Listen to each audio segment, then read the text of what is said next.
लहीमिया खर में कच्चे के इलाके माशका में डाकुओं का पुलिस की 2 गाड़ियों पर हमला, 12 एहलकार शहीद, 10 से ज्यादा जख्मी अस्पताल मुंतकिल। डाकू ने छुट्टी से वापस आने वाली पुलिस पार्टी की गाड़ी खराब होने पर रॉकेट से निशाना बनाया। गाड़ियों में 25 से ज्यादा पुलिस एहलकार सवार थे। वज़ीर-ए-आला पंजाब का शहादत पर इज़हार अफसोस, आईजी से रिपोर्ट तलब। पुलिस को फैसलाकुन कार्रवाई की हिदायत। सदर, वज़ीर-ए-आज़म और वफाकी वज़ीर दाखिला की हमले की शदीद मुसम्मत। शहदा की नमाज जनाजा आज 2 बजे पुलिस लाइन में अदा की जाएगी।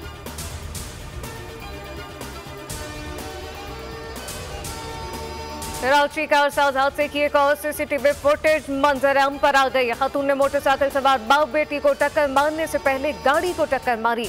वीडियो में देखा जा सकता है खातून ने सफेद गाड़ी के अगबी दरवाजे को हिट किया और फरार होते हुए मोटरसाइकिल को टक्कर मार दिया। हादसे में बाप बेटी जान से गए।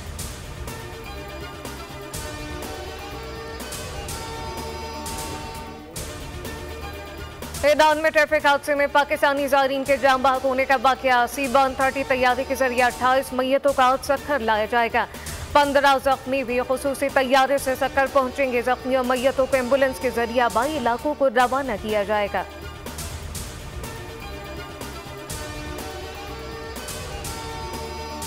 £190 मिलियन रेफरेंस केस की समाअत आज अडियाला जेल में होगी। बानी PTI बुशरा बीबी को पेश किया जाएगा। केस में मजमूई तौर पर 35 गवाहन के बयानात कलमबंद किए जा चुके।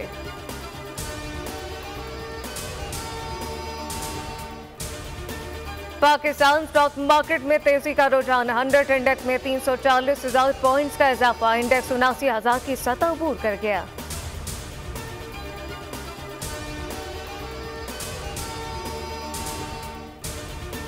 और पिंडी टेस्ट का तीसरा रोज टीम बांग्लादेश की बैटिंग जारी। जाकिर हसन 12 रन बनाकर पवेलियन लौट गए।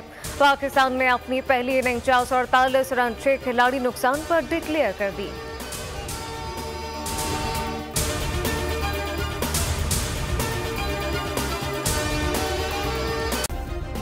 सब्सक्राइब करें और बेल दबाएं ताकि कोई खबर रह न जाए।